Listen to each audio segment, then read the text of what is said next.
نحمده ونصلي على رسوله الكريم أما بعد فأعوذ بالله من الشيطان الرجيم بسم الله الرحمن الرحيم رب اشرح لي صدري ويسر لي أمري واحلل عقدة من لساني يفقهوا قولي رب زدني علما اللهم فقهنا في الدين اللهم إنا نسألك حبك وحب من يحبك والعمل الذي يبلغنا حبك اللهم ارزقنا اخلاص الہی آمین۔ لیسن نمبر 293 سورۃ المعارج، آیت نمبر 1 to 44، 1 سے لے کر 44 تک انشاءاللہ۔ 29ویں پارے کی چوتھی سورت ہے سورۃ المعارج۔ اس سے پہلے ہم نے سورۃ الملک پڑھی جس میں اللہ رب العزت کا تعارف تھا، پھر ہم نے سورۃ القلم پڑھی جس میں آپ صلی اللہ علیہ وسلم کے اخلاق اعلیٰ کے بارے میں بتایا گیا، اور ساتھ ساتھ دائی کے لیے بھی بہترین نکات تھے، یعنی جو اخلاق اس میں ہونے چاہیے اور جن سے اس کو بچنا چاہیے اس کا ذکر کیا گیا۔ پھر ہم نے سورۃ الحاقہ پڑھی جس میں آخرت کا ذکر کیا گیا۔ اب سورۃ المعارج ہے جس میں عبادات کا ذکر ہے۔ تو اللہ کی طرف بلانے والے جہاں ان کے اندر ایمان ہونا چاہیے، وہاں بہترین اخلاق ہونے چاہیے اور عبادات کی درستگی اور پابندی بھی ہونی چاہیے۔ اگر کوئی یہ سوچے کہ میں اخلاق میں اچھا ہوں تو عبادات کی ضرورت نہیں، عبادات کو غیر اہم سمجھے، یا پھر جو عبادات میں اچھا ہو وہ یہ سوچے کہ اخلاق میں اچھا ہونے کی ضرورت نہیں، یعنی اس سے غفلت برتے، تو یہ دونوں باتیں ٹھیک نہیں ہیں۔ عبادات بھی ضروری ہیں اور اخلاق بھی ضروری ہیں، دونوں چیزوں کا ہونا بہت ضروری ہے، اور اس کی تفصیلات ہم انشاءاللہ آگے پڑھیں گے۔ بعض دفعہ ہم یہ بھی سوچتے ہیں کہ ہم جب بہت اچھے ہو جائیں گے، جب ہمارا عمل بہت پرفیکشن پر ہوگا، تب ہم دین کا کام کریں گے۔ جب مجھے بہت اچھا دین پڑھنے آ جائے گا، جب میں بہت اچھی تفسیر کرنے لگ جاؤں گی، جب میں بہت اچھی تجوید پڑھنے لگ جاؤں گی، جب میں بہت اچھا عمل کرنے لگ جاؤں گی، تب میں دین کا کام کروں گی۔ تو آپ مجھے یہ بتائیے کہ ہم میں سے کون ایسا ہے جو کامل ہو جائے؟ کوئی دن ہماری زندگی کا ایسا نہیں آئے گا کہ جس میں ہم یہ کہہ سکیں کہ اب ہم پرفیکٹ ہو گئے ہیں۔ کوئی اس دنیا میں پرفیکٹ ہے ہی نہیں، کامل ہے ہی نہیں، اور نہ کبھی ہو سکتا ہے، کیونکہ یہ گلٹ ہمارے اندر بسا اوقات آتا ہے کہ ہم خود تو کچھ نہیں کرتے لیکن ہم دوسروں کو بتا رہے ہیں، تو ہم کیسے بتائیں گے؟ تو زندگی کا کوئی ایسا موقع نہیں ہوگا جہاں ہم یہ کہہ سکیں کہ ہم کامل ہو گئے۔ یہ تو روز کا مسئلہ ہے، اور یہ مرتے دم تک کی کشمکش ہے کہ ہمیں اپنی اصلاح کرتے رہنا ہے، یعنی موت تک ہمیں اپنی اصلاح کرتے رہنا ہے۔ ایمان گھٹتا بڑھتا رہتا ہے، اسی طرح سے عبادات میں خشوع و خضوع بھی کم اور زیادہ ہوتا رہتا ہے، اور اسی طرح سے اخلاقیات کا دامن بھی بار بار چھوٹتا رہتا ہے۔ کبھی ہم اس دامن کو تھام لیتے ہیں اور کبھی ہم اس دامن کو چھوڑ دیتے ہیں۔ تو اسی نامکمل ہونے کے ساتھ ہی ہمیں جو اللہ نے ذمہ داریاں دی ہیں اس کو بہرحال نبھانا ہے۔ اسی امپرفیکشن کے ساتھ ہی ہمیں دین کا کام کرنا ہے۔ ہاں، اس میں بہتر سے بہتر ہونے کی کوشش کرتے رہنا ہے، یعنی روز ہمارا پچھلے کل سے بہتر ہونا چاہیے، اور اس کا طریقہ کار یہی ہے کہ قرآن سے مضبوط تعلق ہو۔ اس موضوع پر امام ابن تیمیہ رحمہ اللہ فرماتے ہیں کہ تم میں سے ہرگز کوئی یہ نہ کہے کہ میں دعویٰ کا کام اس وقت تک نہ کروں گا جب تک کہ میرا ایمان کامل نہ ہو جائے، کیونکہ انسان دو حالتوں میں سے ایک میں ہے۔ پہلی حالت، کوئی دن ایسا ہو کہ انسان کہے کہ آج میرا ایمان مکمل ہو گیا، تو ایسا کہنے والا بھٹک گیا۔ اگر کوئی ایمان کے سٹیٹ میں ایسا کہتا ہے کہ آج میں نے اپنا ایمان مکمل کر لیا، آج میں پرفیکٹ ہو گیا، تو ایسا شخص بھٹک گیا، کیونکہ کوئی دن ہمارا ایسا نہیں ہے کہ جس میں ہماری ساری چیزیں مکمل ہو گئی ہوں۔ آپ بتائیے کیا ایسا ہم کہہ سکتے ہیں؟ تو کوئی یا تو اس حالت میں ہے کہ کہے کہ میرا ایمان مکمل ہو گیا، تو امام ابن تیمیہ کہتے ہیں کہ ایسا شخص تو پھر بھٹک گیا۔ دوسری حالت، یا وہ فوت ہو جائے اور اس کا ایمان بھی مکمل نہ ہو، یعنی اس کو موت آ جائے، موت آ جائے گی تو پھر بھی دین کا کام نہیں ہو سکے گا۔ تو اسی لیے امام ابن تیمیہ کا یہ کہنا کہ تم میں سے ہرگز کوئی یہ نہ کہے کہ میں دعویٰ کا کام اس وقت تک نہ کروں گا جب تک میرا ایمان کامل نہ ہو جائے، کہ ایمان کامل کس کا ہو سکتا ہے؟ اس دنیا میں رہتے ہوئے تو نہیں ہو سکتا۔ تو دین کا کام کرتے رہنا ہے۔ اب چونکہ الحمدللہ آپ قرآن کے اختتام پر ہیں، اور یہ سیلف اسسمنٹ ہم سب کو اپنا اپنا کرتے رہنا ہے کہ اتنا الحمدللہ اللہ تعالیٰ نے قرآن پڑھا دیا، کیا سیکھا ہم نے، کتنا سکھایا ہم نے، کیونکہ دین کے کام کی ایک اپنی برکت ہے۔ آپ جب کسی کی بھی اصلاح کرتے ہیں نا، تو آپ اس میں پھر اپنی اصلاح سب سے پہلے کرتے ہیں، یہ دین کے کام کی برکت ہے۔ جب بھی کسی کی اصلاح کریں گے تو ہماری اصلاح ہوگی، اور یہ کام کرتے رہنے سے آتا ہے۔ مثلا اگر آپ اس کام کو پہلی دفعہ کریں گے تو ہو سکتا ہے کہ اس معیار پر نہ کر سکیں جس معیار پر آپ کرنا چاہتے ہیں، تو مایوسی بھی آ سکتی ہے کہ مجھ سے نہیں ہوگا یہ کام۔ لیکن انسان جو ہے وہ درخت کی طرح بڑھتا ہے، جیسے درخت بڑھتا ہے نا ویسے دھیرے دھیرے بڑھتا ہے، اور روٹس جو ہیں اس کی مضبوط ہونی چاہیے۔ اس دین کے کام کی روٹس کیا ہیں؟ قرآن اور سننا، توحید، یہ تر رہنی چاہیے۔ آپ کی جڑوں میں جب تک قرآن و سننا اور توحید کا پانی آتا رہے گا، آپ درخت کی طرح بڑھتے رہیں گے، اور جن درختوں کی روٹس مضبوط ہوتی ہیں وہ ہرے بھرے ہوتے ہیں، تو انسان بالکل درختوں کی طرح گرو کرتا ہے۔ تو آپ اور میں اگر یہ سوچیں کہ پہلی دفعہ اگر ہم یہ کام کرنے جائیں اور ہم بہت اچھے سے کر جائیں، تو یہ ممکن نہیں ہے۔ یہ کام کرتے رہنے سے ہی آئے گا۔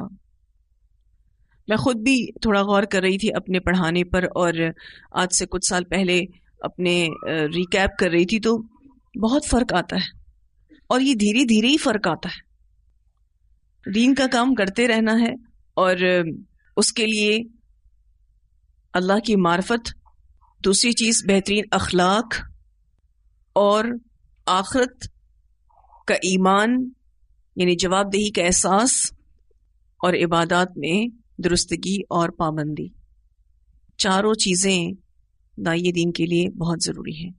اس پارے کا مرکزی مضمون میں نے آپ سے پہلے بھی شیئر کیا تھا کہ دعوت اللہ ہے، اور آپ اس مرکزی مضمون کو ہر صورت میں پائیں گے۔ تو آج جو ہم سورۃ المعارج شروع کریں گے، اس میں آپ کو اللہ سبحانہ تعالیٰ یہ پیغام دیں گے کہ ایک داعی دین کی عبادتیں بہت مضبوط ہونی چاہیے۔ انہی عبادتوں سے اس کو طاقت ملتی ہے، دین کے کام کی طاقت ملتی ہے۔ اگر ایک داعی دین کی اپنی پرسنل عبادتیں مضبوط نہ ہوں تو وہ دین کا کام نہیں کر سکتا۔ یعنی آپ کو فرائض سے اوپر اٹھ کر جو عبادتیں ہیں، نفل عبادتیں، اس کی طرف جانا ہوگا، جس میں تہجد ہے، اشراق ہے، چاشت ہے، نفل روزے ہیں، نفل صدقات ہیں۔ خاص طور پر اس کا اہتمام کرنا ہوگا اگر آپ واقعی دین کا کام کرنا چاہتے ہیں تو، کیونکہ یہ عبادتیں اس دین کے کام کی طاقت ہیں۔ تو انشاءاللہ اس موضوع کو ہم آگے پڑھیں گے۔ سورۃ المعارج جو ہے یہ مکی سورت ہے۔ سأل سائل، سوال کیا سوال کرنے والے نے، بعذاب، عذاب کا، واقع، جو واقع ہونے والا ہے۔ سأل کا معنی سوال کرنا، تو سوال کے بھی دو معنی ہوتے ہیں، مانگنا اور پوچھنا۔ یہاں طلب کرنے کے معنوں میں بھی آیا ہے، اور جلدی طلب کرنے کے معنوں میں آیا ہے۔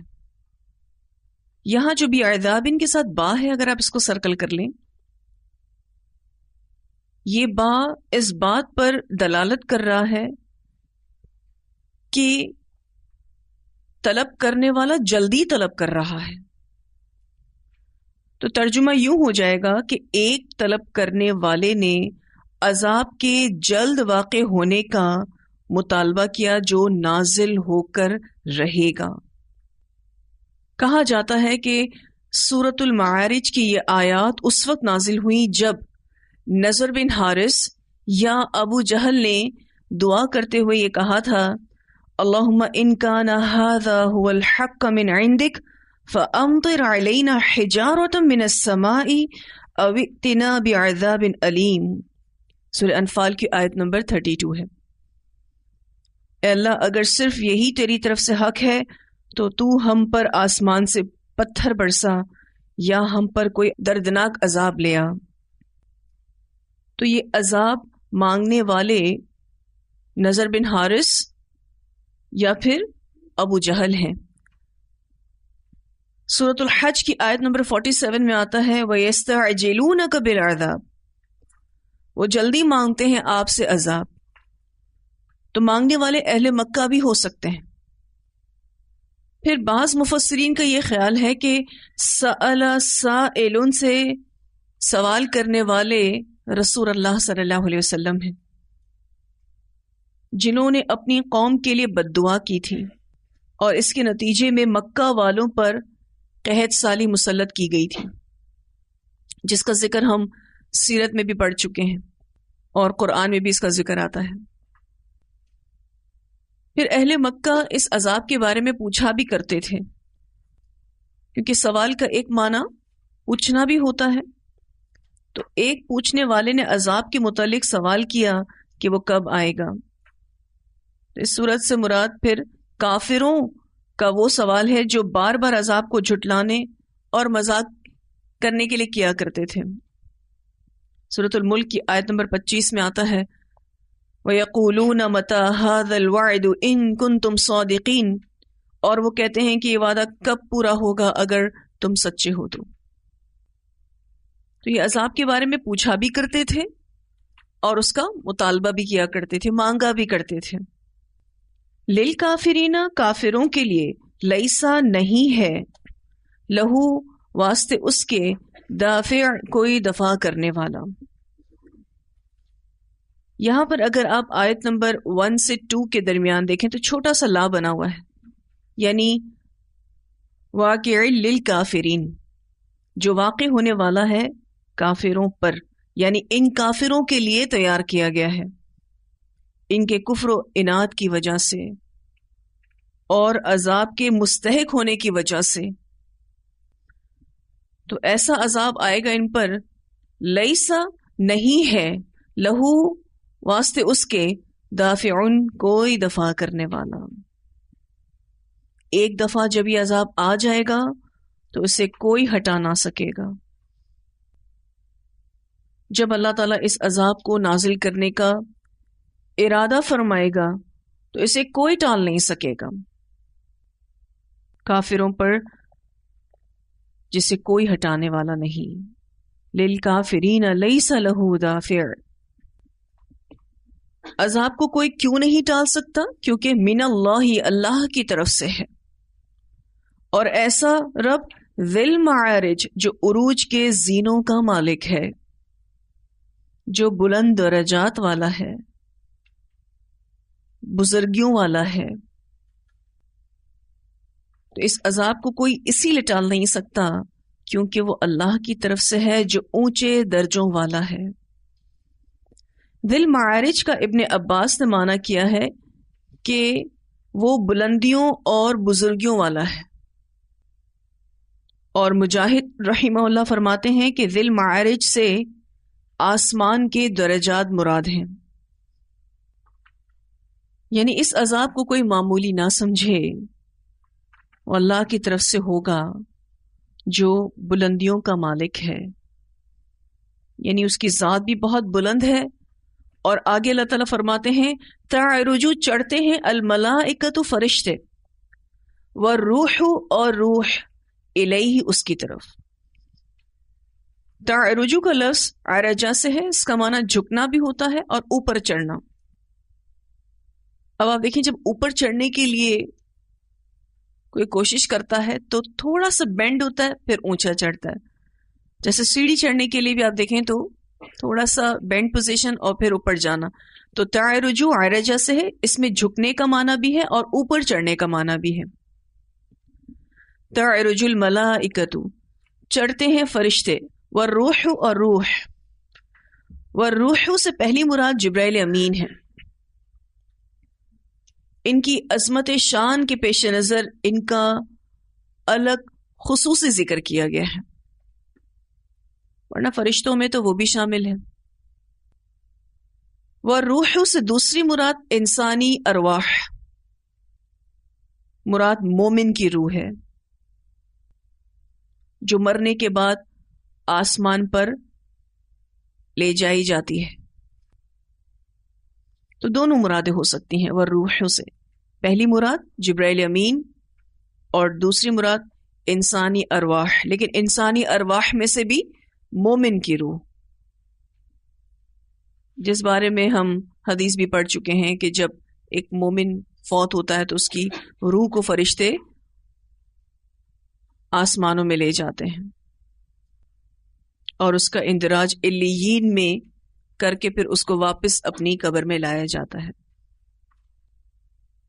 تعرج الملائکۃ والروح چڑھتے ہیں فرشتے اور روح الیہ اس کی طرف یعنی اللہ کی طرف. فی یومن ایک دن میں، کان مقدارہ ہے اس کی مقدار 50,000 سنہ 50,000 سال کے برابر، یعنی 50,000 سال لگتے ہیں وہاں تک جانے میں. اللہ جن بلندیوں کا مالک ہے ان بلندیوں کا پیمانہ کچھ ایسے ہے کہ اگر انسان اس کا اندازہ لگائیں تو 50,000 سال کی ٹریولنگ ہے، کیونکہ اللہ تعالیٰ کے اور انسانوں کے سال فرق ہیں. حالانکہ عربی زبان میں یومن کا تعین غروب آفتاب سے لے کر دوسرے غروب آفتاب تک ہے، یعنی ایک غروب آفتاب سے دوسرے غروب آفتاب تک کا جو ٹائم ہے یہ 24 آورز جو ہیں 24 گھنٹے، اس کو ہم ایک دن کہتے ہیں. لیکن اللہ تعالیٰ کہتے ہیں کہ یہ جو فرشتے اور یہ جو ارواح اللہ کی طرف چڑھتے ہیں اس کی کاؤنٹنگ تمہارے حساب سے، اللہ کے حساب سے تو ایک دن ہے، تمہارے حساب سے کان مقدارہ 50,000 سنہ 50,000 سال کے برابر ہے. اس یوم کے تعین میں بہت اختلاف ہے. امام ابن کثیر نے 4 اقوال نقل فرمائے ہیں. پہلا قول وہ کہتے ہیں کہ اس سے وہ مسافت مراد ہے جو عرش عظیم سے اسفل سافلین یعنی زمین کے 7ویں طبقے تک ہے. عرش عظیم سے اسفل سافلین، زمین کی جو 7 طبقات ہیں اس کے نیچے اسفل سافلین ہے. تو ابن کثیر کا پہلا قول یہ ہے کہ اس سے وہ مسافت مراد ہے جو عرش عظیم سے اسفل سافلین تک ہے، یعنی یہ مسافت 50,000 سال میں طے ہونے والی ہے. دوسرا قول وہ کہتے ہیں کہ یہ دنیا کی کل مدت ہے اور اس میں کتنی مدت گزر گئی ہے اور کتنی باقی ہے اسے صرف اللہ تعالیٰ جانتے ہیں. اللہ تعالیٰ تو کہتے ہیں کہ اس دنیا کی عمر ایک دن ہے، لیکن ہمارے حساب سے وہ کتنی ہے 50,000 سال کے برابر. اب اس میں کتنا ٹائم گزر چکا ہے، کتنا ٹائم باقی ہے، اس کے بارے میں صرف اللہ تعالیٰ جانتے ہیں. تیسرا قول ان کا یہ ہے کہ دنیا اور آخرت کے درمیان کا فاصلہ ہے، یعنی جب یہ دنیا ختم ہو جائے گی اور آخرت آئے گی تو اس کے جو درمیان کا فاصلہ ہے وہ 50,000 سال کے برابر ہے. اور چوتھا قول ان کا یہ ہے کہ یہ قیامت کے دن کی مقدار ہے. کافروں پر حساب کا یہ دن 50,000 سال کی طرح بھاری ہوگا۔ اس بارے میں ایک روایت بھی آتی ہے، رسول اللہ صلی اللہ علیہ وسلم نے فرمایا، اگر کوئی سونے اور چاندی کا مالک اس میں سے اس کا حق ادا نہیں کرے گا، یعنی زکوٰۃ نہیں دے گا، تو قیامت کے دن اس کے لیے آگ کے تختے بنائے جائیں گے، پھر دوزخ کی آگ سے انہیں خوب گرم کر کے اس کے پہلو، پیشانی اور پیٹھ پر داغ لگائے جائیں گے۔ جب وہ ٹھنڈے ہو جائیں گے تو دوبارہ گرم کر کے لائے جائیں گے اور پھر اسے داغ دیا جائے گا۔ اس روز جس کی مقدار 50,000 سال کے برابر ہوگی۔ مسلسل یہ کام ہوتا رہے گا، بالآخر جب بندوں کا فیصلہ ہو جائے گا تو اسے یا تو جنت کا راستہ بتا دیا جائے گا یا دوزخ کا راستہ بتایا جائے گا۔ اسے مسلم نے روایت کیا ہے۔ اس حدیث سے واضح ہو رہا ہے کہ کافروں پر جو یہ حساب کا دن ہے یہ 50,000 سال کے برابر ہوگا، 50,000 سال کی طرح بھاری ہوگا، اور قیامت کے دن بھی ان کو عذاب دیا جائے گا۔ تو اس تفسیر کی روح سے فی یومن کا تعلق عذاب سے ہوگا، یعنی واقع ہونے والا عذاب قیامت کے دن ہوگا جو کافروں پر 50,000 سال کی طرح بھاری ہوگا، کیونکہ پیچھے بات عذاب کی ہو رہی ہے، اور ابن کثیر جو ہیں اسی آخری قول کو ترجیح دیتے ہیں۔ لیکن یہ سزا صرف کافروں کے لیے ہے۔ مسند احمد کی روایت میں آتا ہے کہ مومن کے لیے یہ قیامت کا دن دنیا میں ایک فرض نماز پڑھنے سے بھی مختصر ہوگا۔ ایک فرض نماز پڑھنے میں جتنا ٹائم آپ کو لگتا ہے اتنا ٹائم صرف قیامت کا دن مومن کو فیل ہوگا، اور کافر کو کیسا فیل ہوگا کہ وہ 50,000 سال کے برابر ہے وہ ایک ہی دن۔ اور اللہ تعالیٰ فرماتے ہیں فی یومن کان مقدارہ 50,000 سنہ، ہے اس کی مقدار 50,000 سال کے برابر۔ تو یہ 4 اقوال ہیں جس میں سے چوتھا قول کہ قیامت کے دن کی مقدار ہے، کافروں پر حساب کا دن 50,000 سال کی طرح بھاری ہوگا، اس قول کو امام ابن کثیر نے ترجیح دی ہے، کیونکہ اس کے لیے دلائل پر احادیث بھی ہیں۔ اب دنوں کا فرق کیسے ممکن ہے؟ آپ دیکھیں تو سولر سسٹم میں پلانٹس پر بھی دن مختلف ہیں۔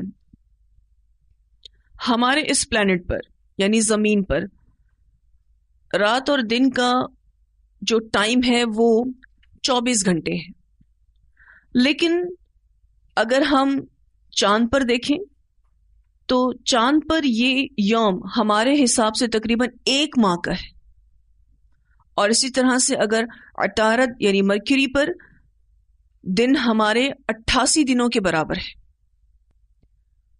تو جب سولر سسٹم کے مختلف پلانٹس پر، سیاروں پر دنوں میں اتنا فرق ہو سکتا ہے تو پھر اللہ تعالیٰ اور بندوں کے دنوں میں کیوں نہیں ہو سکتا؟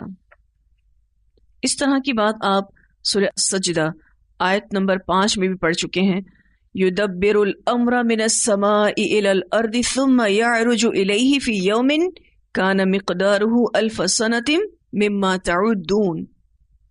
وہاں 1000 سال کی بات کی گئی تھی، اور یہاں پر 50,000 سال کے حوالے سے بات کی جا رہی ہے۔ یہ آیات متشابہات میں سے ہے، میں اور آپ اس کی تفسیر نہیں کر سکتے، اس کی تعبیر کرنا ہمارے لیے ناممکن ہے۔ پھر سوال یہ پیدا ہوتا ہے کہ اللہ سبحانہ تعالیٰ نے اس کا ذکر کیوں کیا جب ہمیں سمجھ ہی نہیں آ سکتا اس کے بارے میں؟ تو وہ اس لیے کیونکہ پیچھے اللہ تعالیٰ نے فرمایا من اللہ ذی المعارج، یہ عذاب جو آئے گا اللہ کی طرف سے آئے گا جو عروج کے زینوں کا مالک ہے۔ تو اب اس بلندی کو کسی نہ کسی پیمانے سے تو واضح کرنا تھا، تاکہ اس بات کا اندازہ ہو کہ یہ عذاب کس کی طرف سے آ رہا ہے، اللہ کی طرف سے آ رہا ہے جو بلندیوں کا مالک ہے۔ اس وجہ سے اس عذاب کو کوئی دفع نہیں کر سکے گا۔ تو پھر اس آیت کے دو مفہوم ہوں گے. تو اس کا پہلا مفہوم یہ ہے کہ فرشتے اور جبرائیل کے علاوہ ایک دوسرا معنی انسانی ارواح، اور انسانی ارواح میں سے بھی مومن کی روح اللہ عز و جل کی جانب اوپر کو جاتے ہیں. یعنی ایک دن میں 7ویں زمین کی آخری تہہ سے 7ویں آسمان کے اوپر تک ان کے چڑھنے کی رفتار دوسری مخلوقات کے لیے 50,000 سال کے برابر ہے. اور دوسری تفسیر کے مطابق فرشتے اور جبرائیل اللہ تعالیٰ کی جانب اس دن چڑھیں گے جس دن اللہ تعالیٰ اپنی مخلوقات کے درمیان فیصلہ کرے گا، اور وہ دن 50,000 سال کے برابر ہوگا. یعنی قیامت کا دن مراد ہے. اس دن بھی تو فرشتے مسافتیں طے کریں گے. پھر اس کی ساری تفصیلات میں نے الحمدللہ آپ کے سامنے رکھی کہ وہ دن کافروں پر 50,000 سال کی طرح بھاری ہوگا لیکن مومنین پر نہیں ہوگا، جس کے لیے ہمیں حدیث سے دلائل ملتے ہیں.